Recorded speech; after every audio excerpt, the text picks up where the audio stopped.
this academic ceremony in which Mrs. Megha Thakur will defend the academic thesis, Low Smoke, Chulha, and Health Consequences in Indian Slums. I welcome the candidate, of course, and wish her lots of success. And also a hearty welcome to the supervisors, Professor van Schaik, Professor Babu, and Associate Professor Winkens.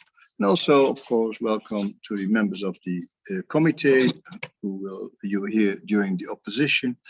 And welcome to family, friends, and colleagues online. But before we start the opposition, I give Ms. Thakur the opportunity to tell us what she has presented in her thesis. The floor is yours. Thank you. Dear Pro-Rector, dear members of the Corona, dear family, friends, and guests, thank you all for being here today. In the next 15 minutes, I will shortly present a summary of my thesis titled Low Smoke, Chulha, and Health Consequences in Indian Slums. Please allow me to share my screen.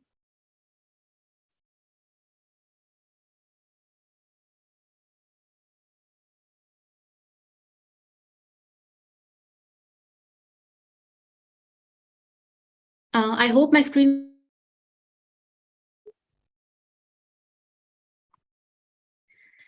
Okay.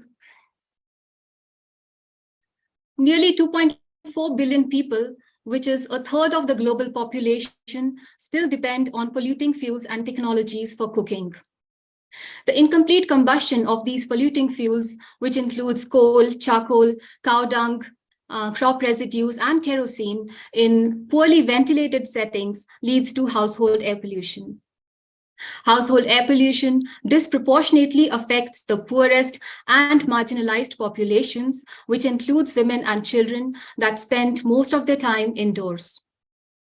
Household air pollution's burden is highest in sub-Saharan Africa and South Asia. It has been linked to acute respiratory tract infections among children and COPD, chronic cardiovascular diseases, respiratory cancers, and ocular infections among adults.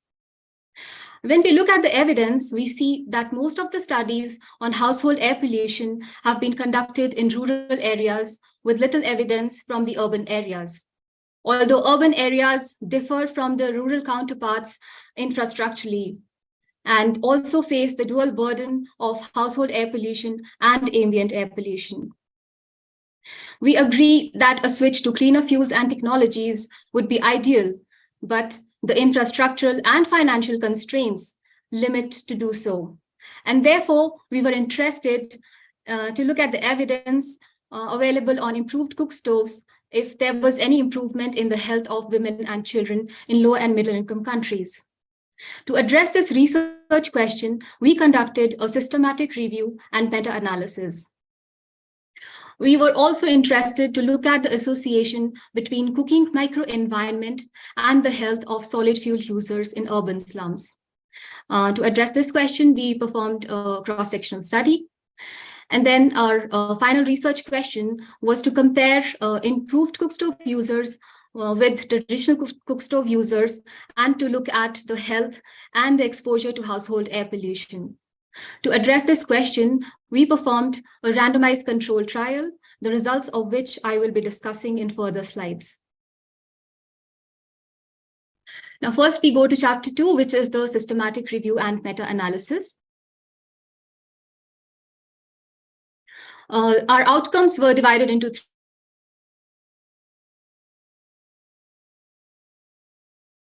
three categories. The prenatal outcomes among outcomes, we had low birth weight, perinatal mortality as our primary outcomes.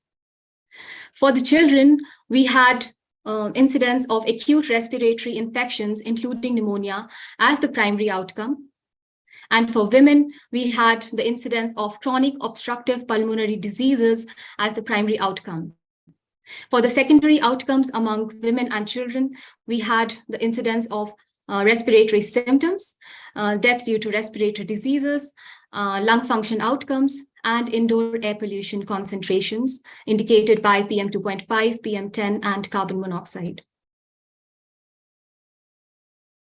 So in our systematic review, we, through our initial search, identified a total of 5195 articles and screened 3982 for title and abstract, 172 for the full text, and included 53 in our narrative synthesis, while 12 for the meta-analysis. Coming to the results, for the primary outcomes, we did not find any significant impact of the improved cook stoves on pediatric acute respiratory tract infections.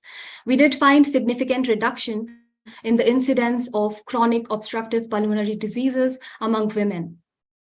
In the secondary outcomes, there was no significant impact of improved cook stoves on the birth weight, while there were significant reductions in the incidence of cough, phlegm, wheezing or difficulty breathing, and conjunctivitis among women.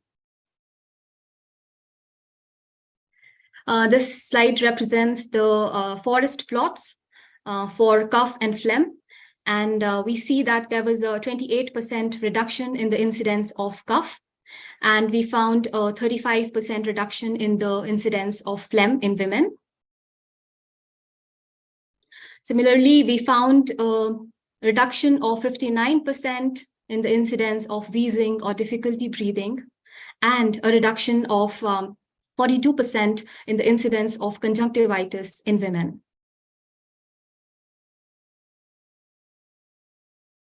Next, I go to chapter 3b, which is a comment on the managing of respiratory threats in urban slums. In this chapter, I specifically focus on this figure, which shows the lung function of a healthy individual versus lung function of someone living in the slums.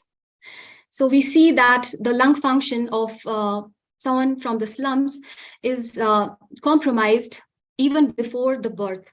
So during the conception, because of risk factors like micronutrient deficiencies, malnutrition, smoking during pregnancy, and also biomass fuel smoke as one of the hypothetical risk factors here. So we see that the lung function in a person living in the slums reaches a lower peak or plateau as compared to a healthy individual. And also there's a rapid decline in the lung function of a person living in the slums. So this shows the vulnerability of the urban poor. Next, I go to chapter 4, which is a cross-sectional analysis of the baseline data from our randomized control trial. And here we look at the association between cooking microenvironment and the health of solid fuel users. By cooking microenvironment, we refer to characteristics like dwelling type, housing materials, cooking location, cooking area location, cooking area ventilation, and also if there was the presence of a separate cook stove for boiling water.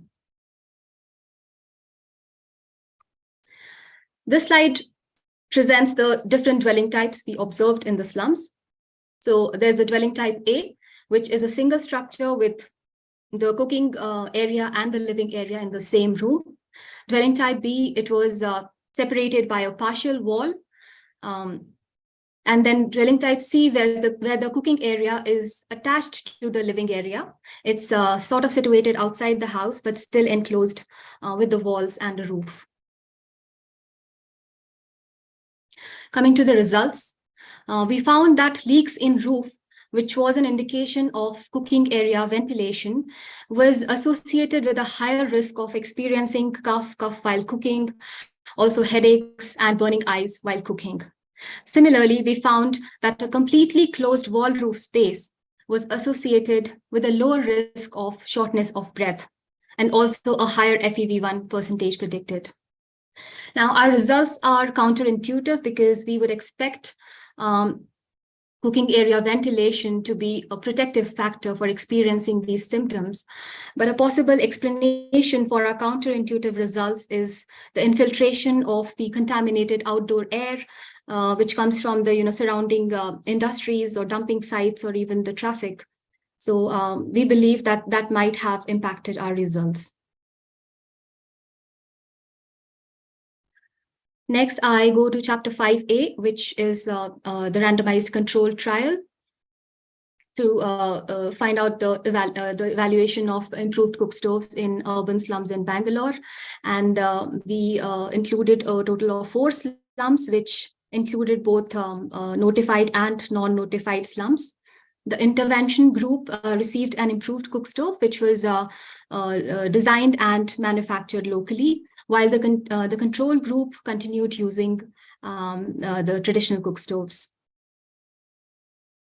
In this slide, I show the figure. For the first figure represents the improved cook stove parts.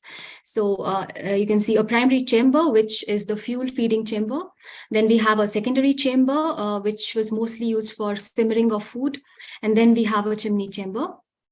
The second figure shows the installed cook stove in one of the houses in the slums. And as you can see, it was the assembly was covered with locally available mud to first of all prevent the escape of smoke from the joints, and also give the intervention a look similar to the traditional cook stoves. The primary outcomes for this RCT were a change in lung function indicated by FEV1 percentage predicted in primary cooks, and prevalence of pneumonia in children less than 5 years. The secondary outcomes were prevalence of respiratory symptoms and prevalence of other HAP-related symptoms like headaches and burning eyes among primary cooks.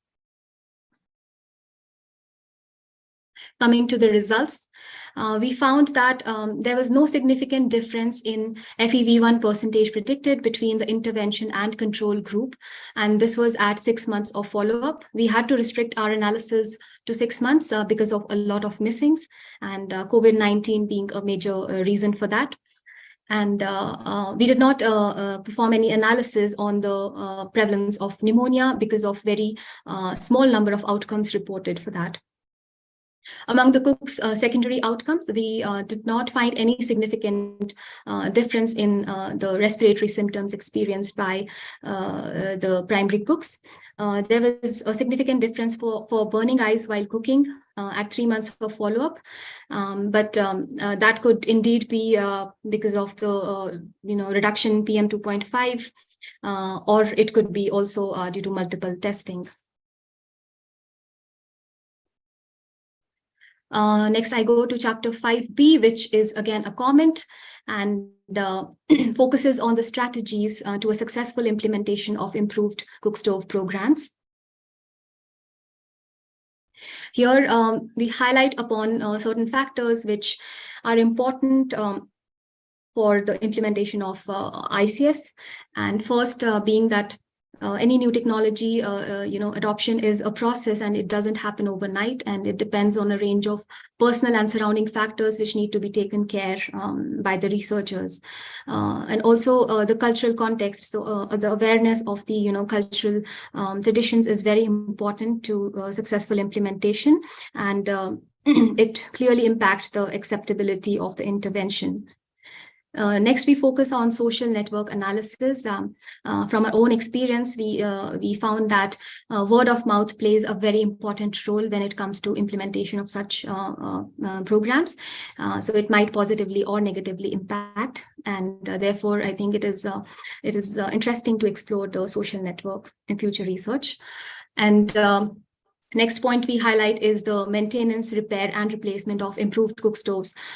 From the previous programs, we've seen that these programs are unable to sustain over a period of time because of these issues. So it is very important to, there should be someone to take care of the maintenance or repair of improved cook stoves for a sustainable uptake.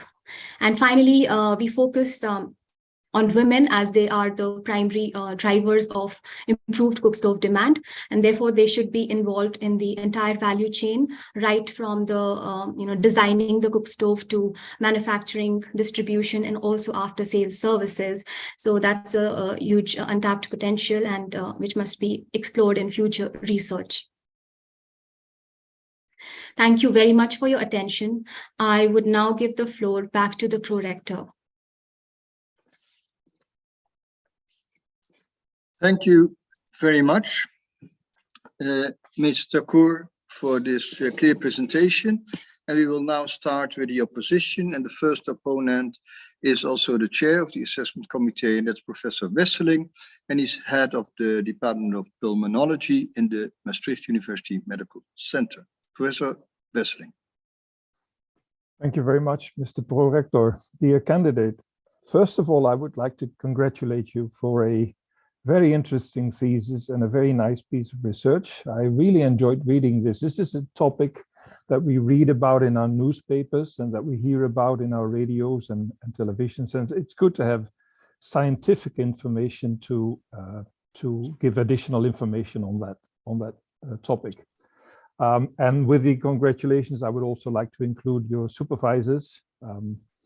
I have a number of questions, and the first is, you mentioned ambient air pollution or background pollution. You also mentioned the indoor pollution. Are we clear about what exactly is the contribution of both to, for instance, respiratory health? Can you elaborate a little bit on the ratio between background pollution or ambient air pollution and indoor pollution when it comes to respiratory symptoms, for instance? I think from the evidence, it is quite clear that both ambient air pollution and indoor air pollution are responsible for, respiratory symptoms. But there's not much research, I would say, on the background air pollution. At least I didn't find that much, but I have seen studies that have reported the contamination of indoor air quality with the ambient air, which kind of worsens the exposure for the person living inside the house. But I'm not sure about the exact proportion of the two air pollutions. Yeah. Over time, ambient air pollution may have changed in India as well. In many countries, air quality has improved over the years. Could it be that the effects that you find on symptoms, for instance, are at least in part explained by changes in ambient air pollution levels? If I understand your question right, you mean that the ambient air pollution is less as compared to the indoor air pollution? No, it may be that over time the ambient air pollution levels have changed or dropped, and that could potentially influence the outcomes of your study in terms of the respiratory symptoms. Do you have any information on the actual levels of ambient background air pollution during your studies? Dear highly esteemed opponent, I actually tried to measure the ambient air pollution in the slums I was working in, and I found that it was much lower when compared to the indoor air pollution. Although our devices were not of the highest quality, I would say, but then I did find that the ambient was the lesser than the indoor air pollution. Yes. Okay. Yeah, there's similarities with smoking-induced chronic obstructive pulmonary disease. And in COPD caused by smoking, there's inflammation. Do you have any information on the extent or the sort of details of the inflammation that occurs in the airways of women, for instance, who do indoor cooking? The inflammation, I think we really need to collect probably biomarkers to prove that, which we could not do in this study.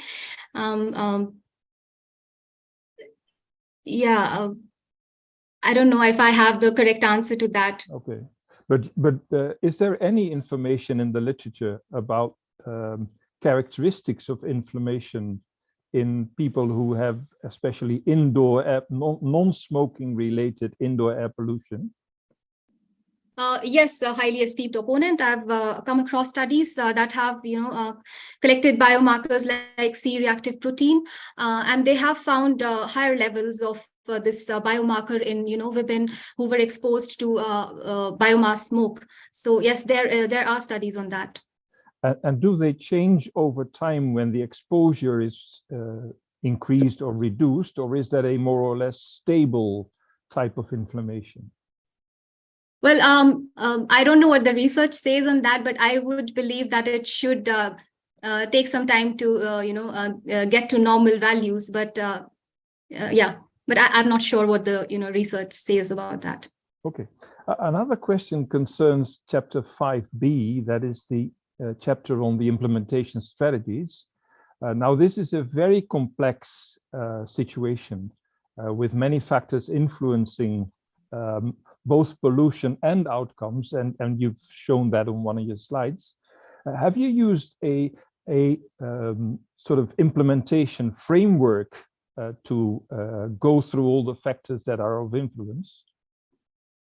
Highly esteemed opponent, thank you for your question.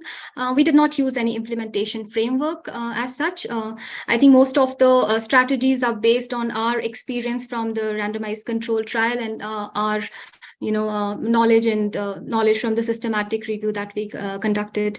And yeah, because you probably had an idea of how to proceed when the intervention would result in clear outcomes. Was there anything you thought in advance that would be very important to attack or to sort of clarify before implementing any outcome of your research? Is there anything you thought this we really need to change or address to make that a success? Dear highly esteemed opponent, I don't think we actually had an idea before we started this randomized control trial. It's only through the process that we realized there are a lot of factors that should be taken care in future research, and that's how we have recommended these strategies. Okay, thank you. I have a very short question, if I may, Mr. Prorector. Yes, that please. Concerns your proposition number 4. I don't ask you to read the full proposition because it's the longest of the set. Can you explain the final part of that proposition? The opposite holds true, because I don't understand what you mean by that. Sure, highly esteemed opponent. So what I meant was that since word of mouth plays an important role to the implementation, we observed, women in the slums talking to, their neighbors that this intervention is good, but it's not, it doesn't cook fast enough, or it consumes more wood. So that's how they share their experiences, and that to influences the decision of the neighbor to actually use that improved cook stove.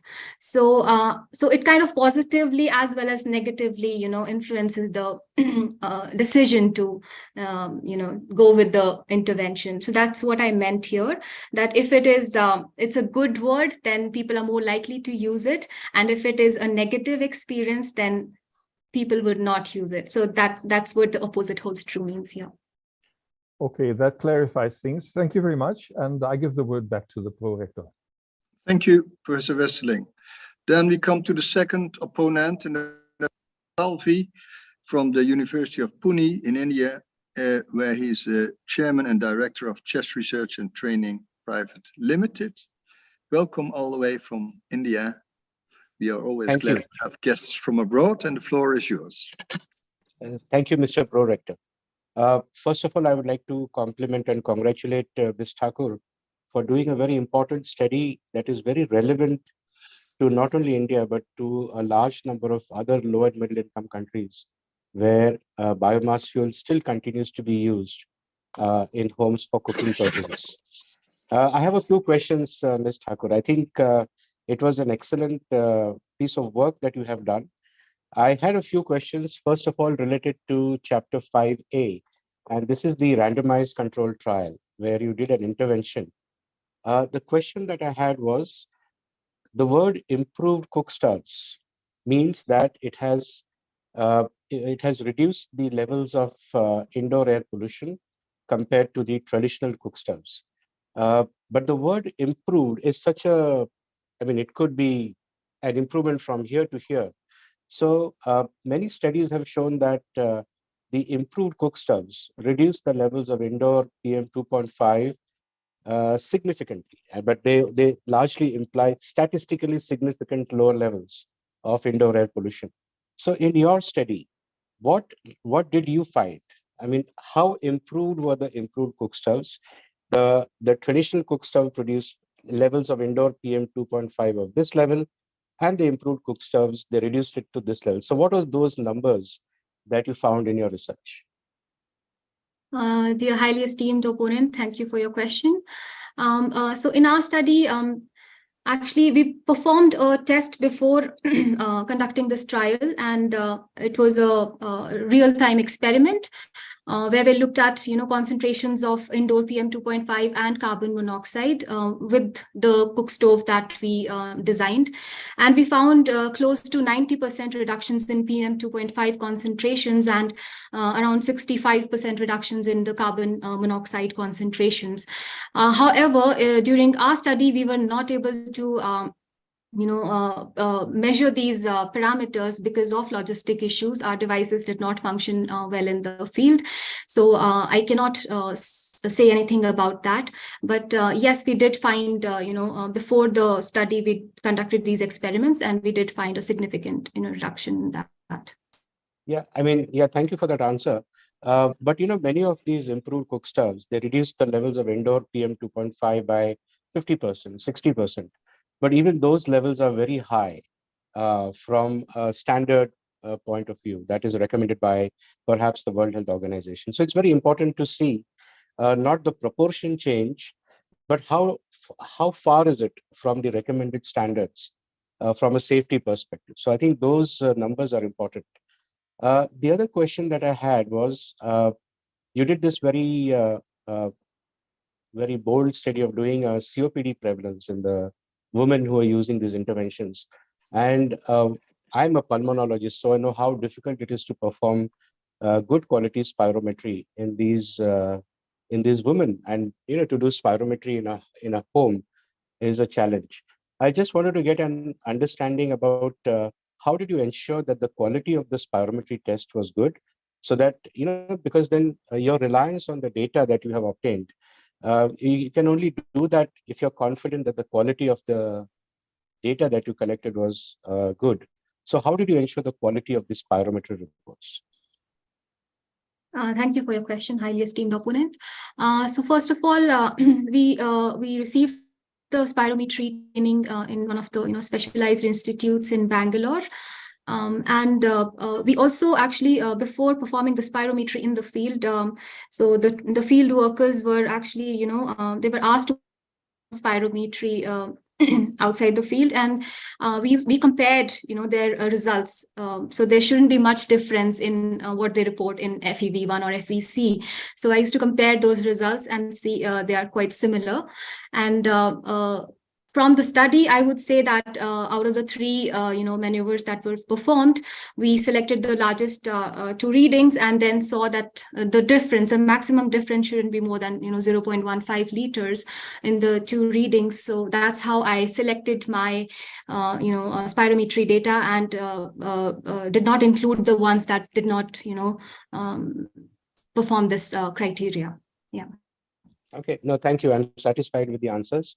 Mr. Prorector, these are the two main questions that I wanted to ask. Okay, thank you very much, Professor Salvi. Then we come to the following opponent, and that's Professor Chavan. And he is a professor of primary care medicine at the Leiden University Medical Center. And thank you, Professor Chavan, for coming all the way from Leiden as guest from outside Maastricht, albeit online. And the floor is yours. Thank you, Mr. Rector. It's always my pleasure to join my old friends and colleagues from Maastricht again, where I was trained with a lot of pleasure. Dear candidate, I have two questions as well. And first of all, I want to congratulate you on this very important topic. I'm in the position to say that we've done several studies in many different countries, not in India, but across Africa and Asia into this topic. So I'm very well acquainted and very much obliged to help other colleagues as well. First of all, chapter 4, there's a very interesting finding you have. It's on page 83 of your thesis. And there you state a higher lung function was associated with higher odds of shortness of breath, which is really counterintuitive in my experience. So how would you explain that finding? Dear highly esteemed opponent, thank you for your question. Indeed, very counterintuitive finding in my entire chapter 4, I would say. Yeah, the finding that FEV1, a higher FEV1 was associated with the shortness of breath. I think it was not significant when we controlled for wall roof space, so that could be a finding by chance, and I'm not sure if there's a plausible explanation for that. That people with shortness of breath have higher FEV1 percentage predicted. I think it's more a finding because of chance, I would say. And I looked it up, but you didn't use a traditional questionnaire for breathlessness, right? Like MRC or any other questionnaire that we use in pulmonary medicine. It was like a question, yes or no. Am I right? That's right. That's right. Highly esteemed opponent. Yeah. And could it then maybe also be some cultural connotation? I know in some cultures, there's a stigma about some diseases. For instance, in Africa, when people say, I have asthma, that's something that's sort of negative impacting on your ability in life or your ability to earn money or maybe your offspring or something. So maybe breathlessness has some negative connotations in Indian culture? That might be a possible, highly esteemed opponent. I can't say that with surety, but that might be a possibility. There were people who reported of shortness of breath, and it didn't seem like a issue with a stigma or something like that. Yeah, that might be possible. Yeah. Okay. I will continue with chapter 5a. The trial, which as has been stated before, very bold and ambitious. And one thing that really struck me on page 107 was your primary outcome choice, which is the change in lung function measured by FEV1 percentage of predicted for the primary cook. And due to circumstances, the follow-up was only 6 months. Would it really be feasible to expect a meaningful change in lung function in this population size and follow-up period, you think? It's hard to say, a highly esteemed opponent, if there would be a meaningful change or not, because the evidence itself says, it's kind of mixed evidence that somewhere it has the lung function and somewhere it's not, even after a period of follow-up period of 3 years or even 4 years. So we cannot say. I am not so sure if that would improve the lung function or not, if the study period or sample size is increased.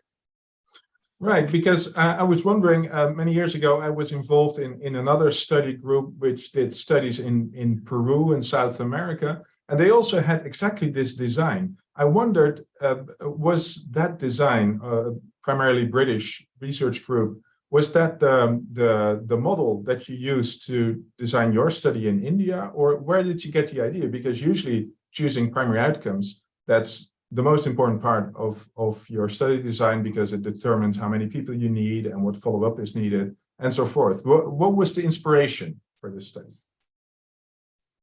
I think our outcomes were mainly designed after the systematic review and meta-analysis that we conducted. And we found, significant reductions in respiratory symptoms among women. And although lung function, we did not, only a few studies reported on, lung function, and we did not have a conclusive outcome on that. But we selected that as a primary outcome, and also the prevalence of pneumonia in children, that was also based on the systematic review analysis. And analysis, yes. Yeah, from African studies, I know the pneumonia in children. However, in those circumstances, I guess the incidence of pneumonia in African children is usually much higher than in South Asian populations. So that might pose difficulty in terms of recruiting enough people.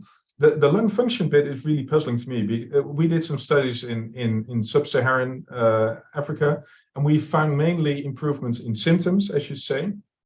And maybe if you think about lung function, you could maybe ponder about things like reversibility or stuff related to asthmatic symptoms. But improving fixed obstruction, like in COPD, in my opinion, that would take 10 years follow-up. And as colleague Salvi pointed out, stark reductions in exposure, which is so difficult in a slum area because you have all those other influences right around the corner and even through your leaking roof and everything.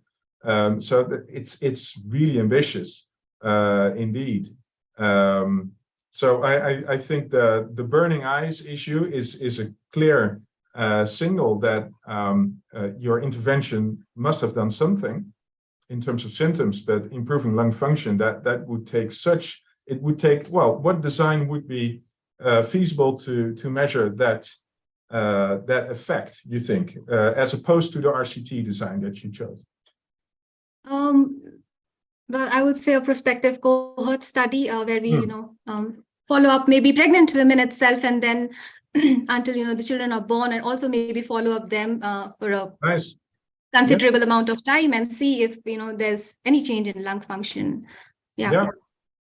Well, that's excellent. Another one that I could recommend is to use a hybrid type 2 implementation study, because then you have those circumstances in combination with your effect study, and then you can more easily sort of adapt to the local circumstance. RCT is just very difficult in those circumstances because you actually don't have a lab situation. You can't control all those factors around you. So thank you very much for this discussion. I'm very satisfied, and I return the floor to the pro-rector.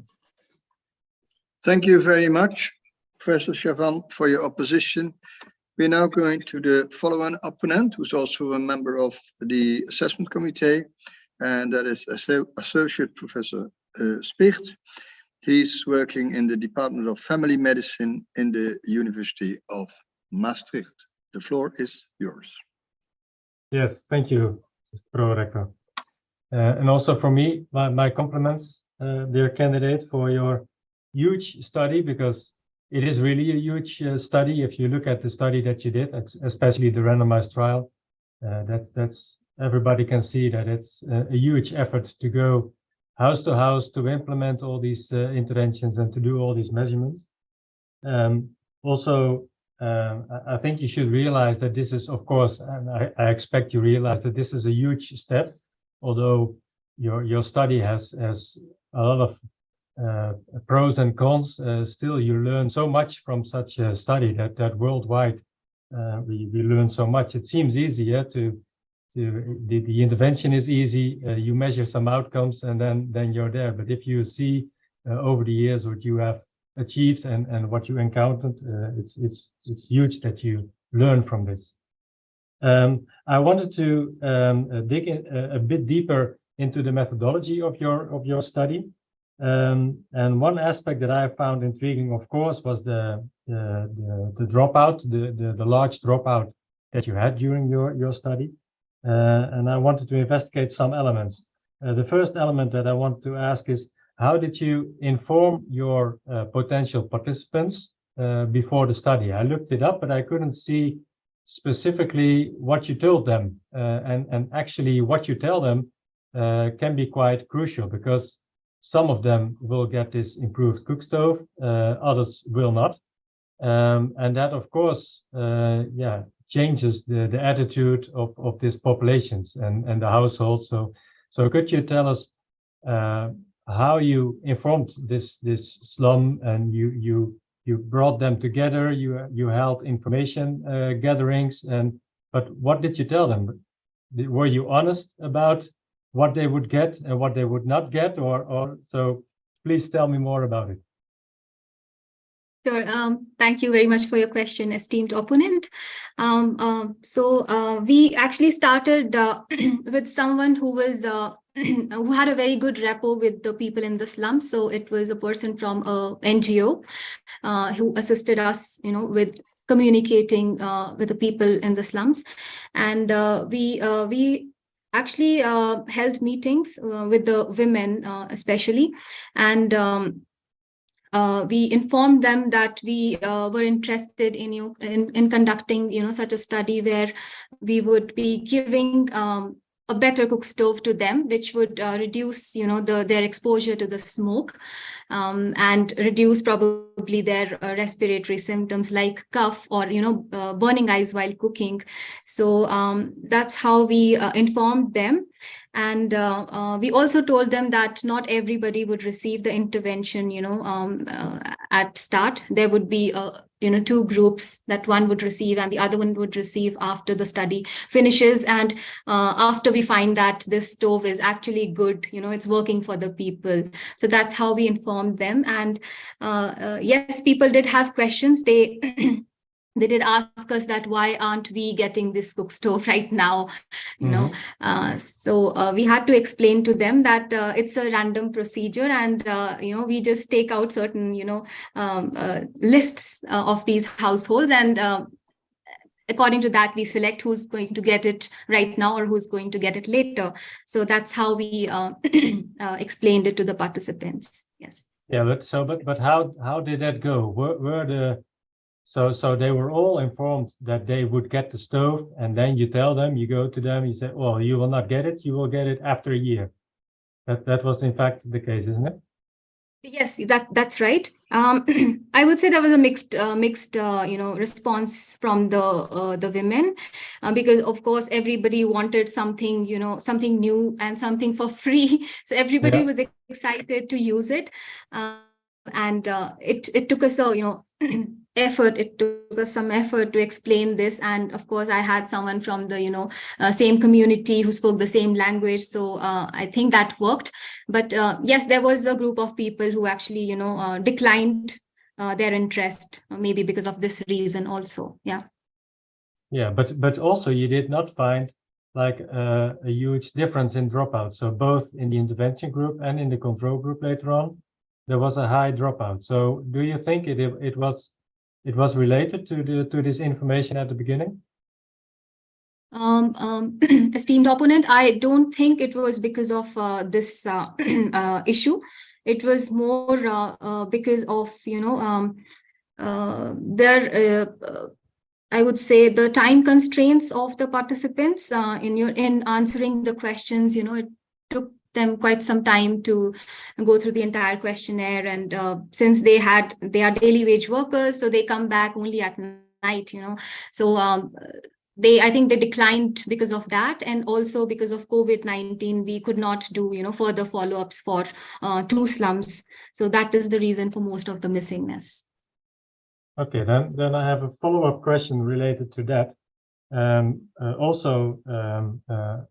Considering the big loss to follow-up, do you think in hindsight that you could have prevented this by being more selective at the beginning?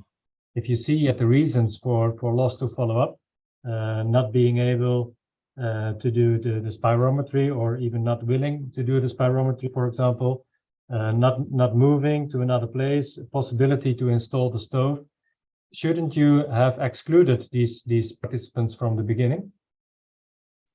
Thank you for your question, esteemed opponent. Well, I would say it's not fully in our control, because we did not know how would people react to spirometry, before the study.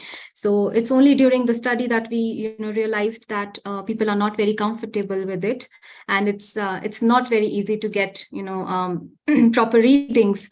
Yes, one thing we could do was not include the non-notified or temporary settlements in our study, and take a relatively stable population. That could have helped, but then migration is something that we cannot control. People sort of move from one place to another in search of job opportunities, and also once they go to their natives, they do not come back for months. So that is something we could not control. Yeah, okay. I have one question about the proposition. Is there time, Mr. Prorector? Very short question and a very short answer, please. So it is about proposition 9, which is about the food outlets clustered near people's home. Is it in your setting not good to eat outside and to go to a food outlet? I would not say it's not good. I meant in terms of health, since fast food is not good for health. So that's what I meant. If it is easily available, if it's in the vicinity, I think it's, the person can actually go out and have it. While if it is not easily available, there's a lesser tendency to, consume fast food. So it was, more about that moment when you think that, oh, I'm having a craving for, eating something outside. And then when you miss that moment, then it's gone. So it kind of prevents you from consuming such items. Yeah. Okay, thank you. I'm very satisfied with the answers. Thank you very much, Dr. Spicht, for your opposition. Now, the following opponent is Professor Dompling. He's a pediatric pulmonologist at the Maastricht University Medical Center. And for today, he has also accepted the role of secretary of this committee, for which I'm very grateful. Professor Dompling. Thank you, Mr. Pro-Rector. Ms. Candidate, congratulations with your excellent work. I think it's very difficult to live in slums, and it's even more difficult, I think, to do good scientific research in slums. And you managed to do that in an excellent way, so compliments for that. Really great work. I would like to go with you to chapter 5. Already understood from other persons that it's a highly attractive chapter, which raises a lot of questions. And I also have a question about your negative findings. At least you expected an effect on lung function, and you did not find that over there. But I was wondering, in fact, was there enough room for improvement on lung function? So can you give us somewhat more details about level of airway obstruction at the beginning of the intervention? How many people had COPD at that time? How were the levels of lung function, had a significant airway obstruction? So was there enough room for improvement in lung function? Dear highly esteemed opponent, thank you for your question. I think there were a few people who actually reported of, existing respiratory diseases like asthma or COPD. Even if there were some people who had COPD, probably they were not aware of it because of, they did not visit the health institutions, or they did not consider, respiratory symptoms like cough, wheezing as something that they need to go and, get checked. So they were not aware of the disease. In the beginning, at least in our analysis, I did not find, someone that was having a respiratory disease as such. Yeah. So did you observe how was your level of airway, of your lung function as a percentage of predicted? Was it close to 100% to normal? Because then the room for improvement in such a trial is not that large. So you should not expect, in fact, much effect in lung function. That's right, highly esteemed opponent. I would say, yes, it was very close to the normal percentage, predicted FEV1. And also the age group was relatively, the mean age group was around, I think, 32 years or so. And I think it is still quite young, for people to experience such symptoms and having, lower FEV1 values. So if probably we had a, higher age group, maybe we could have found someone with, lower FEV1 values there. So lack of room for improvement could be one of the reasons for a negative intervention effect. I think that's really valuable to know that. I have another question related to a more theoretical consideration, because at the beginning we have this kind of pollution, exposure to fine particles. Then we have airway inflammation or increased oxidative stress in the airways. And then we have, this leads to airway obstruction and to diminished lung function. So don't you think it should have been wise to include a kind of measure of airway inflammation, like, for instance, exhaled nitric oxide, which is now possible to measure even, I think, in epidemiological studies with small instruments. Should it have been wise to include it in your trial? Because it's more close, perhaps, to connect it to the measuring direct effects of the air pollution and the decrease in airway pollution. Thank you for your question, highly esteemed opponent. Yes, it would have been wise. We did not think of it, but we did think of including carbon monoxide and PM 2.5, concentrations, exposure to, kitchen values of these concentrations, or even personal monitoring of these concentrations. But yeah, our devices actually did not function in the field, so we could not report any of these values. And yes, I agree with you that, a biomarker would be interesting to explore in future studies and look at the, inflammatory parameters. Yes. Mm-hmm. Perhaps a last question. It's about the correction from outdoor air pollution. Besides indoor air pollution, of course, there's outdoor air pollution. Did you handle that as a kind of confounding factor in your RCT? Did you include it in your analysis? Because it could be a confounding factor, I think. Yes, highly esteemed opponent, I agree with that. It could definitely be a confounding factor, but for the same reason that we could not actually objectively measure, the concentrations of PM 2.5 or 10. So we could not actually include it, in our analysis. But that might have confounded our results again. Yeah, I'm happy with your answer. Thank you. When perhaps there's time for one small question. Certainly. It's about implementation. So imagine you are a kind of a legal person who is now have all the financial reserves to implement this kind of strategy in whole India. So there's no financial limits to that. Can you speculate on how would you handle such a kind of program just to include or to implement this improved stoves in India? How do you? It's a very complex matter. It's already already said by other persons here in the Corona. But can you speculate on that? How would you handle that? Thank you for your question, highly esteemed opponent. Well, if I had the resources, there were no financial constraints. I think first of all, I would invest in a good quality monitor which measures PM 2.5 and carbon monoxide. And also maybe invest in the stove monitoring. So these are some sensors, which are included in the stoves. So we could actually monitor the use of, different stoves, since stacking is very common in the urban poor because of, they have LPG, they have traditional cook stoves, they have kerosene cook stoves. So I would be really interested in measuring, the exact use of these cook stoves. So maybe invest in sensors, and yeah, that might give a very objective information about the outcomes, I would say.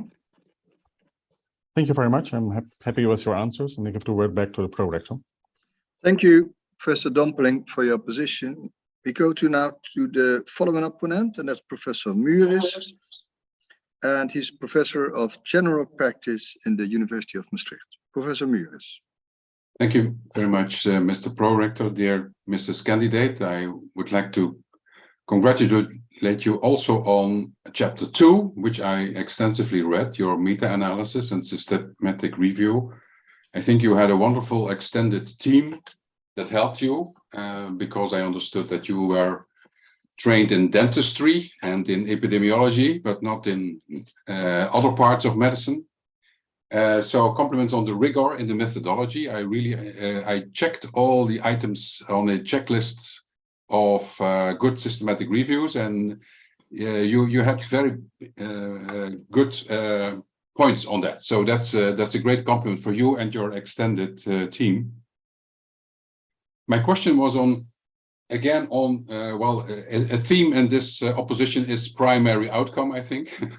And now you chose in table 1 the primary outcome. One of the primary outcomes is COPD in women. So motivated you, and you also had your nice book, which only shows the lungs. What motivated you to go for this kind of respiratory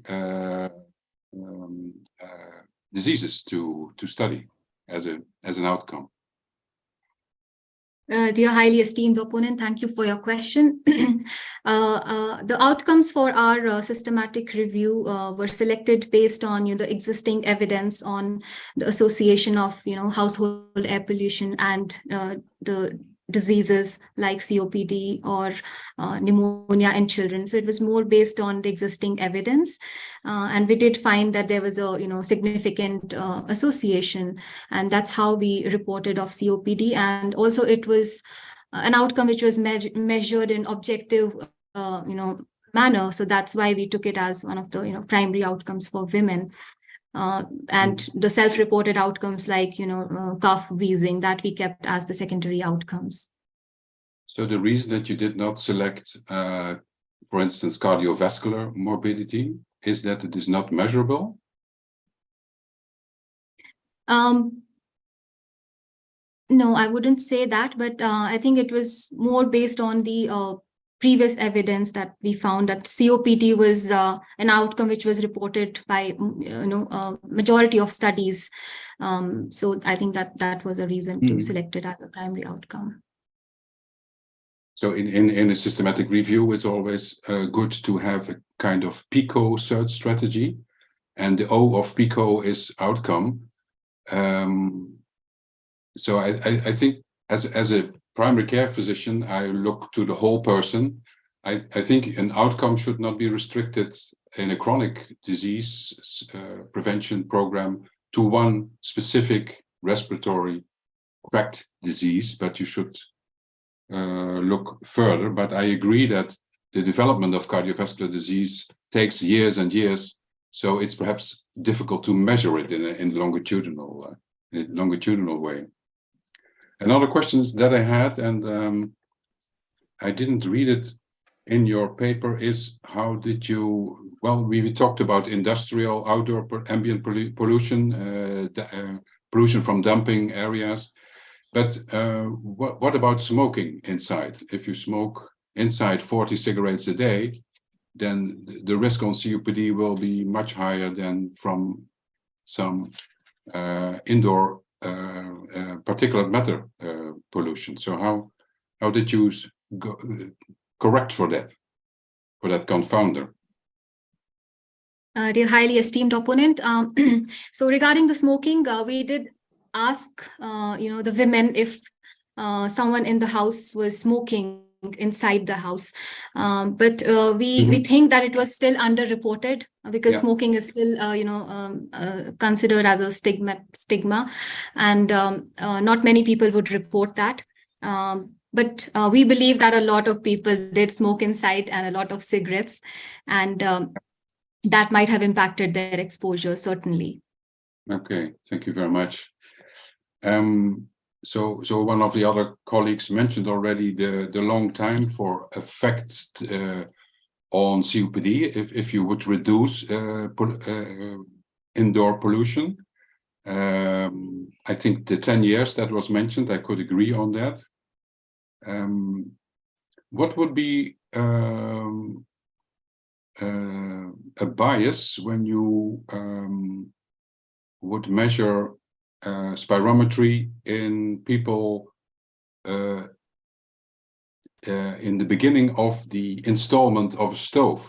What could go wrong, do you think, in the measurements? Highly esteemed opponent, could you please repeat your question? Yeah. So if someone stops using a stove without a chimney, but uses your product, as I may say so, what could go wrong in the incidence of COPD?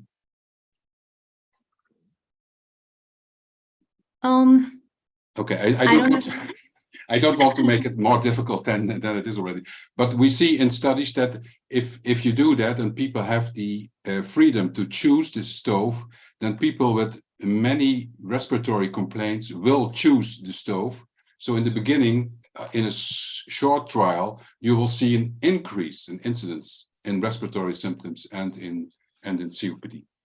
So perhaps my last question before the beetle enters, how many stoves do you think you have to install in India to prevent one case of COPD based on your meta-analysis figures? So in your meta-analysis, it says it is about 25% reduction. So if you say there is 8% COPD in the population, it goes to 6%. How many stoves do you think you have to install? The number needed to decrease one case of COPD, approximately. The number needed to treat. I did calculate, not for this specific study, but I did calculate for the studies we included in the meta-analysis. Yeah. And I found a number needed to treat was 7. So 7 people would benefit, from an improved cook stove intervention and would be prevented from COPD. Thank you very much. And I calculated 50, but we can discuss this later. And I return the word to the pro-editor. Thank you, Professor Mures, for your opposition. And Ms. Thakur, the time appointed for the defense of your thesis has now passed, and this decree committee will now withdraw to discuss the quality of your thesis and your defense. And I ask you and your company online to await the results of our deliberations and our return. And I suspend the meeting.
I reopen this academic session, and Ms. Thakur, the degree committee here present online has assessed the quality of your thesis and of your defense, and in view of its positive verdict and taken into account your previous qualifications, the degree committee has decided to grant you the degree of doctor. And your promoter, Professor van Schaik, is authorized to confer upon you this academic distinction in accordance with Dutch university custom. I invite your supervisor to now take the floor. Dear candidate, do you promise to work in accordance with the principles of scientific integrity at all times, to be careful and honest, transparent, independent, and responsible? What is your answer? Yes, I promise. Okay, then by the authority vested in us by law and in conformity with the decision of the committee here present online, I hereby confer upon you, Megha Thakur, the degree of doctor and grant you all rights attached by custom and law.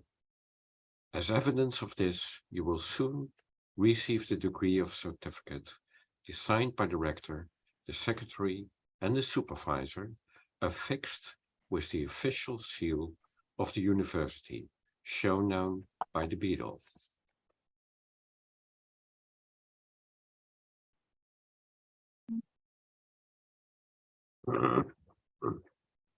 Well done.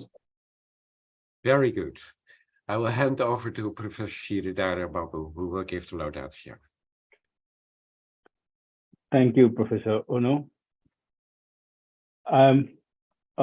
With deep sense of pride, it's my great pleasure to commend Dr. Megha Thakur on her exceptional dedication and commitment to her work throughout her PhD studies. I've seen her as a master's student. I've seen how a lot of hard work has gone through in getting and pursuing the PhD. From the beginning of our work together, Megha has showed remarkable passion for her research and her efforts to engage closely with the community. Not many PhD students would do what she has done. She rented a home close to the study slums so that the study won't get affected. She learned Kannada, which is not her primary language, to communicate with the residents, and even turned her own home into a lab for calibration of air pollution devices. Not much of this hard work has been reflected as part of the discussion, mainly because we wanted only the rigor, and her attention to details has stayed as the major output of her research. Her singular leadership in an RCT in an urban slum, which is the most difficult thing to do, or in a very unfamiliar place, is a testament to her tenacity and her expertise. What's truly remarkable about Megha's journey is that she faced several troubles, including personal losses and ups and downs along the way. But not even once we were deterred because she persevered with an unwavering commitment to her research. Despite all these challenges, she stayed through the course and completed all the requirements, demonstrating her resilience and strength of character. This, as a PhD holder and a future early career researcher, is a promise to India and many low and middle income countries. A welcoming and collaborative nature went beyond her own work with the community. She'll definitely make Maastricht University proud and all her mentors proud. Through her focus and dedication, she has ensured that not only high quality research is done, but she also passes on these skills to the team members. Megha, you have come so far because of your passion for learning, for your commitment and the excellence. And these qualities undoubtedly serve you well during your defense. Overall, I commend Megha for completely dedicated hard work, dedication, and exceptional abilities as a researcher. I have no doubt that she will continue to do significant contributions to her field in the years to come. Congratulations, Megha, on a job very well done. We are all very proud of you. Thank you so much. Dear Dr. Thakur, and thank you very much for a beautiful laudation, Professor Babu. Dr. Megha Thakur, congratulations with this doctorate, and also on behalf of the university and the Board of Deans. And I hope you have the opportunity to celebrate it. This one of most important scientific days in your life, I suppose. And I wish you all the best for what is going to come in scientifically, and of course also for your private life. I also congratulate Professor van Schaik, Professor Babu, and Associate Professor Winkens with this beautiful PhD thesis, and of course also your family, friends and colleagues who are online. Congratulations, and I hope you have a great day. I would like to thank Luc Peters, Joshua van Velu, and the Pedel for their support to make this online ceremony possible. And having said all that, I declare this ceremony to be ended.